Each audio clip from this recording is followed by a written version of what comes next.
It is time for another Monday Motivations with Gates of Brain Health, and we're so excited we have Dr. Randall Gates, a board-certified chiropractic neurologist and chiropractic physician, back with us. So thank you so much for being here. Thanks for having me. Appreciate it. And you know what's really fun about the topic we're talking about, chronic fatigue syndrome, is that it's something that a lot of people don't know about, but I actually do. And I'm very excited that for once we're talking about something that I have a little bit of experience in. Well, then I'm going to ask you questions, and then you take it. Oh, okay. Yeah, let's not do that. No. I'm going to ask the questions. But first of all, I think we should really start with what is chronic fatigue syndrome. Chronic fatigue syndrome is where you feel fatigued for a protracted period of time, not just for like a week or two. It's not due to some other medical illness. It's not due to depression. Those things have been ruled out.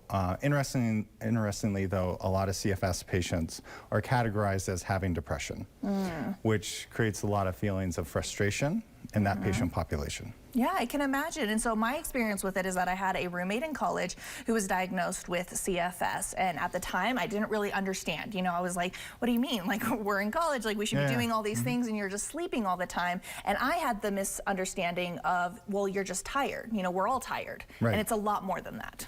Oh, it's a lot more than that. Lots of times there's associated symptoms of brain fog, and there are many other conditions that we now realize overlap with CFS. And so, for example, I've talked about POTS, and a lot of CFS patients probably have POTS too, so they might have heart palpitations, irritable bowel syndrome. CFS can overlap with fibromyalgia as well, where there's chronic pain syndrome. So there are different variants to it. It's had a number of different names. ME, have you heard of that? Myalgic encephalomyelitis. But yeah, it's a very real condition. We actually know in the literature certain things that are definitely wrong in this patient population. And that patient population, does it target or affect a different population than others, more likely? It tends to, you know, that's a good question. I believe there's a female preponderance. It tends to be more younger females, 20 to 50. But there are, you know, females who have had it before then and then are in their 60s and 70s and still have CFS. Yeah, and so everyone's case is probably a little bit different, but what are some of the treatments that people can do to help kind of overcome their CFS? Well, a lot of people look into alternative causes. So Epstein-Barr virus, which really was popularized in this area up at Lake Tahoe as a cause of CFS. And then a lot of people look into mold toxicity or other viral syndromes. The pandemic, we're coming out of that, and so that can cause some post-viral symptoms.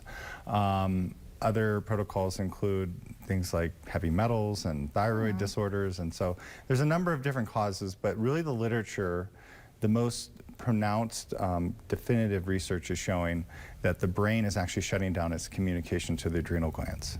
So we used to call it adrenal fatigue, but it's actually what we now know as hypothalamic fatigue. Interesting. And so the body goes through a major stressor. Lots of times it could be a viral syndrome, could be another stressor.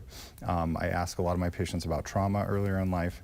And that chronic stress then we now know can cause epigenetic changes in an area of the brain called the hypothalamus, which then shuts down the hormonal communication to the adrenal gland.